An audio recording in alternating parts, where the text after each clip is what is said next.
be able to handle the ball and take some pressure off of Karl Anthony Towns. Mike? You know, my heart wants to say LaMelo Ball, but I don't. LaMelo, we've seen what happened with the other ball when that's just, man. But I think it's going to have to be Anthony Edwards. He looked great all his college career, so and it relieves some pressure off Karl Anthony Towns, so I'm going to go to Anthony Edwards. You know, the only problem I have with Anthony Edwards is that he reminds me too much of an Andrew Wiggins, a really athletic ball handler. Yep. And that project didn't quite work out with the Timberwolves anyway, and that's why they ended up trading him. And I feel like Anthony Edwards could really work with a different group, like maybe the Warriors. I feel like he fit in well there, but there's already Andrew Wiggins there, so, that wouldn't really work out. But I think the best pickup for them is actually LaMelo Ball.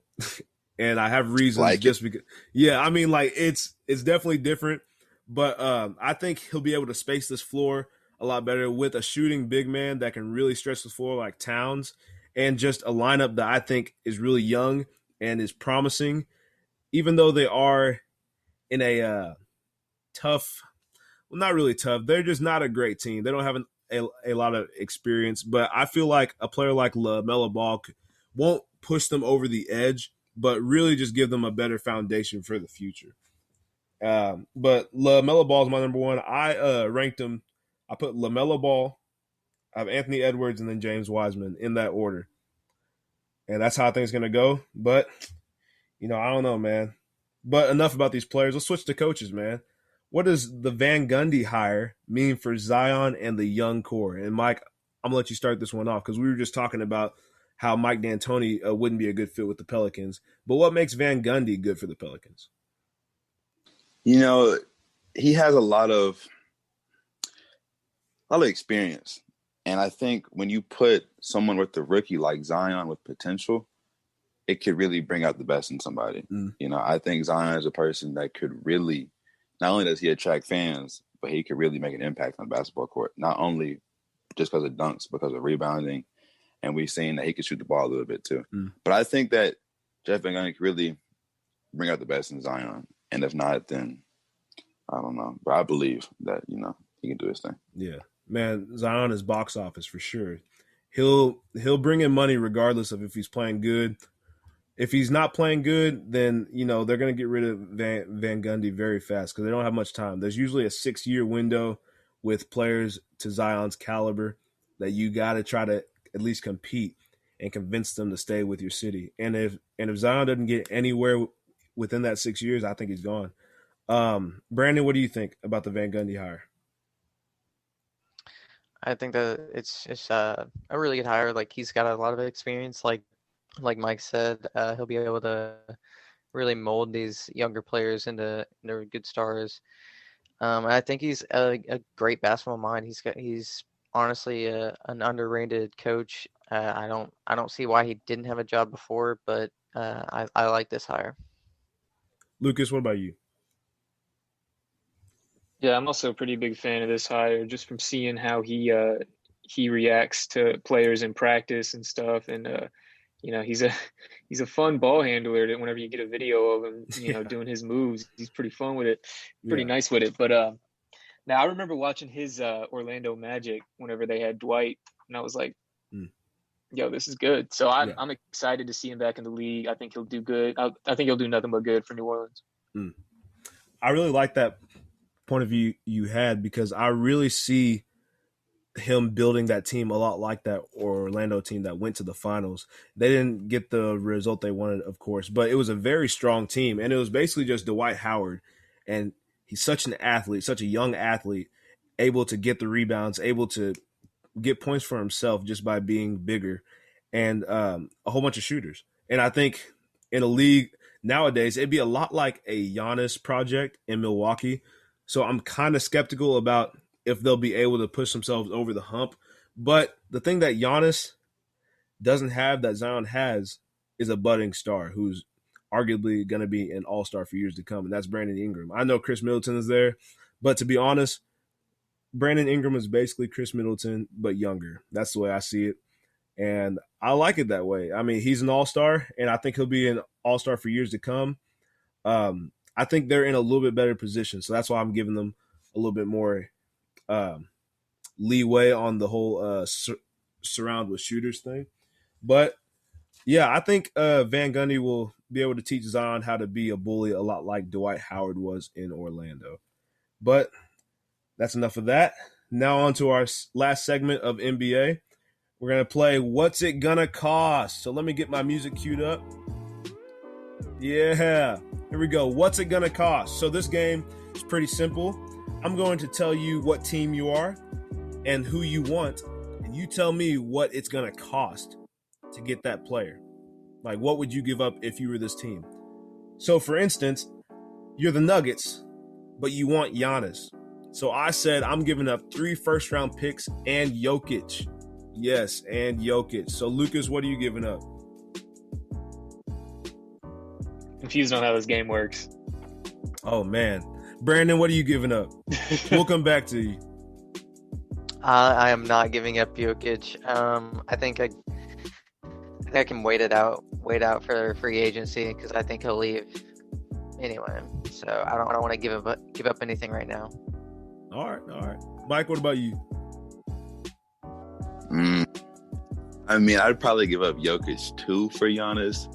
Definitely not giving up Jamal Murray. I probably would give up Jokic. I think Jamal and Giannis can do a lot, so I probably would give up Jokic. Yeah. And a couple first round picks. Lucas, do you got it figured out by now, or? I got it figured out. Okay. Right. I was just confused a little bit. I'm Very good now. I would dish out Jokic in a first rounder, but I'm not taking 3. I'm not gonna do it. 3. Yeah, man. I don't know. It's like because he's a 2-time MVP, so like I'm kind of like I gotta give them quite a bit, but I don't want to give him too much, because he hadn't really accomplished much at the high level, But on to the next one. You're the Heat, but you want Bradley Beal. I said I'm giving up Duncan Robinson, Jay Crowder, and a 2nd-round pick. Lucas, I'm gonna let you take it. I would probably I definitely dish out Jameson. I don't know about Duncan Robinson though. Dude's cold from the 3-point line. He is, man. Proved that in the finals. It was really tough for me, but go ahead. Yeah, I'll do Crowder and 2 first-round picks, but I don't want to give up too many of that Heat core. Yeah, I feel that. Mike? Yeah, I can't give up Duncan Robinson. I can't. That man, him and Tyler Hero is like the splash bros we wanted, Yeah. So I can't really give him up. I'm definitely giving up Jay Crowder. No hate to him, of course, but definitely giving up Jay Crowder and probably his first round picks. That's what I'm gonna have to do. Keeping that 3-point core, I have to keep it. All right, understandable. Brandon? I think maybe Goran Dragic in a first rounder. Okay, yeah, I like that one. I didn't even think about Goran, honestly. That's smart. All right, this one's I'm probably gonna get a little bit of hate for this one, but hear me out on it. So you're the 76ers and you want Klay Thompson. I'm giving up Joel Embiid, or I'm giving up 2 to 3 first-round picks. Now, I'm going to give y'all time to respond on that because I know I might get some hate for giving them Joel Embiid. So I'm going to let y'all say whatever you want to. So just go ahead. I think that you don't give up Joel Embiid. I think you give up Ben Simmons, but not 3 first-rounders. I think it's Ben Simmons and honestly maybe a 2nd-rounder just because Klay Thompson's coming off an injury. You don't know for sure how like healthy he's going to be. So I see that. Lucas, what about you? I would trade Joel Embiid straight up for Klay Thompson. Okay. I'd see if it would work, and then if it didn't, then I would add some draft picks. But yeah. I think you could probably get Joel Embiid for Klay Thompson. Well, the way I see it, and I know this would never happen because the Warriors are never going to give up Klay Thompson. I see the 76ers giving up Embiid a lot easier. But the way I see it is that if you keep Ben Simmons and give him a shooter, a real shooter on that team, like which they haven't had since JJ Redick, that gives him somebody to pass it to, and he gets to be the Ben Simmons he was in high school and in college a little bit. He never did play for a great college team. He played at LSU, but he gets to be that floor spacer, and then the guy who can occasionally just go and slash. But he can't do that with such a big man in Joel Embiid in the middle. But Mike, what do you think? I mean, if I look at it, I probably wouldn't give up Joel Embiid. I mean, if you look at like the depth of the 76ers roster, I probably would trade like some picks, Al Horford, Tobias Harris, or something like that. Is Al Horford still on the 76ers? I don't even know. I'm watching like that. But I probably would trade some other. But if I had to trade Joel Embiid, man, I probably trade Ben Simmons instead.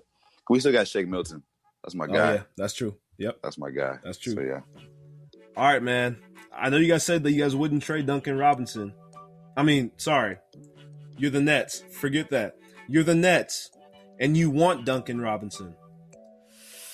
So I'm giving up Spencer Dinwiddie or Jarrett Allen. And I'm going to let Brandon go ahead and take it because he looks like he does not agree with me. I don't think you give up Jarrett Allen or Spencer Dinwiddie. I think if you really, really wanted him, probably give up a first rounder and a second rounder. But I wouldn't give up any of the players that are on that team right now because I think they're going to be really good. Lucas?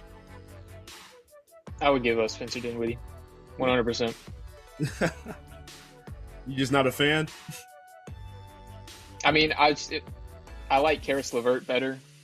Okay, I see. I feel like he's a better key player for that team. Yeah, that's actually I would guess I was thinking of Karis LeVert whenever I said that. Man. Is Spencer Dinwiddie just like not as? Yeah, Karis LeVert's the one that dropped like 40. Never mind. I would definitely trade Spencer Dinwiddie. No, I feel you. All right, and Mike, what about you? I'm sorry, I misheard. Who we trading for? You're the Nets, and you want Duncan Robinson. Oh yeah, Spencer, he's gone in a heartbeat. I trade him for some chips, to be honest. But I'd definitely take Duncan Robinson, honestly. All right, then, man. Hey, that's all good. Well, guys, we're going to take a quick break. You're watching the Rush Sports Podcast with Jason Collins and this panel. We'll be right back with some more sports content.